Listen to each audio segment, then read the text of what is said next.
Belakangan ini kan rame di media sosial, baik di YouTube, di Facebook, di Instagram, di TikTok, yakni tentang kades yang menuntut atau meminta masa jabatannya diperpanjang menjadi 9 tahun. Dulunya kan 6 tahun, kemudian minta diperpanjang menjadi 9 tahun. Dan aspirasi mereka sudah disampaikan kepada DPR dan kelihatannya juga sudah disetujui. Tapi bagi masyarakat umum itu ada yang pro, ada yang kontra, ada yang setuju, ada yang tidak. Dan itu adalah hal yang sangat wajar di negara yang demokrasi seperti Indonesia ini. Kita itu boleh setuju dengan suatu keputusan atau tindakan yang dilakukan oleh pemerintah, dan kita juga boleh tidak setuju. Namun begitu pemerintah itu sudah menetapkan, ya kita setuju nggak setuju harus ikut melaksanakan. Jadi kewajiban kita sebagai rakyat ya patuh kepada pemerintah. Jadi misalkan awalnya kita nggak setuju, tidak cocok dengan usulan atau permintaan para kades itu kalau masa jabatan menjadi 9 tahun. Ya kalau pemerintah pusat sudah menetapkan itu direstui atau itu diverifikasi atau itu diiyakan, ya kita mau nggak mau harus setuju juga. Kita harus mengikuti juga karena kita sebagai rakyat. Namun di sini bukan hal itu yang akan kita bahas, yakni terkait tentang orang yang menolak masa jabatan 9 tahun itu katanya dibentak dan diteror. Kita baca beritanya ya. Diliput dari kompas.com. Ini tanggal 31 Januari 2023 ya. APIP, pengkritik masa jabatan kades 9 tahun akhirnya minta maaf usai dibentak dan diteror. Jadi APIP ini pernah mengkritik masa jabatan kades 9 tahun. Tapi akhirnya itu minta maaf karena dibentak dan diteror. Kita baca beritanya. Ini diliput dari Kompas ya, Bengkulu. Apip Nur Rohman, warga Desa Maras, Kecamatan Air Nipis, Kabupaten Bengkulu Selatan, Provinsi Bengkulu, pengkritik masa jabatan kepala desa atau kades 9 tahun, akhirnya minta maaf.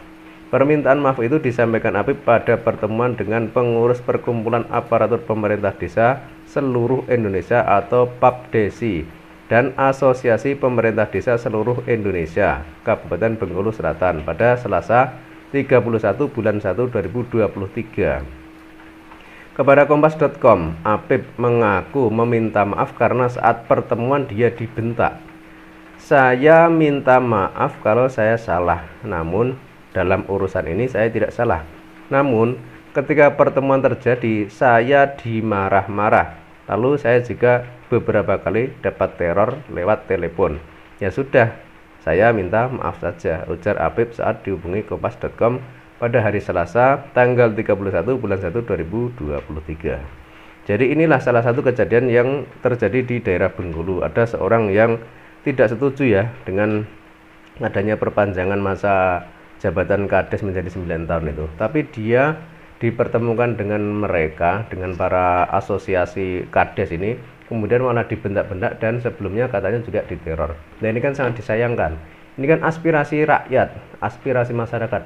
Biarkan dong mereka itu ada yang setuju atau yang tidak, itu kan wajar toh dalam dunia demokrasi seperti ini. Tapi nanti kalau sudah diputuskan oleh pemerintah pusat, ya mau nggak mau kita itu harus nurut. Meskipun ya awalnya kita kontra atau kita tidak setuju. Dan itulah demokrasi. Jadi sangat disayangkan misalkan ada oknum aparat yang malah membentak-bentak atau bahkan mungkin menteror orang yang mengkritik masa jabatan 9 tahun. Ini kan sangat disayangkan dan harusnya hal itu tidak terjadi. Dan karena aparat seperti ini kan menjadi panutan bagi rakyat, sehingga harusnya itu memberi contoh atau memberi teladan yang baik bagi rakyat, bukan malah menteror atau malah membentak-bentak cuma karena rakyatnya itu memprotes atau tidak setuju dengan usulan perpanjangan masa jabatan menjadi 9 tahun. Kan sangat disayangkan.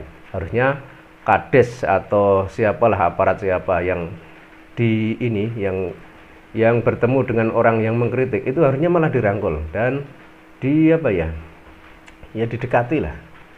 Yang penting kan ini si Apip ini mengkritiknya juga tidak keterlaluan, tidak dengan pelecehan, tidak penghinaan.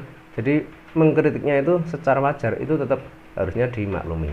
Kecuali kalau mengkritik dengan cara yang sudah tidak sopan, misalkan dengan kritikan yang menyamakan pejabat atau tokoh dengan tokoh jahat atau apa, ya itu kan sangat disayangkan. Tapi kalau kritiknya itu masih wajar, masih standar, ya harusnya diterima dong.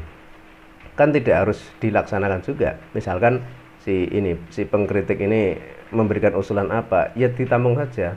Masalah mau dilaksanakan atau enggak itu kan tergantung kebijakan pemerintah. Jadi itu hanya ulasan sedikit tentang apa yang terjadi di daerah Bengkulu sana. Dan sekali lagi, kita itu boleh pro dan kontra dengan apa yang ada terjadi di Indonesia sebelum semua itu diputuskan oleh pemerintah. Kalau sudah diputuskan oleh pemerintah, ya mau nggak mau kita harus nurut dengan aturan yang sudah ditetapkan tersebut. Jadi cukup sekian dari saya dan salam waras.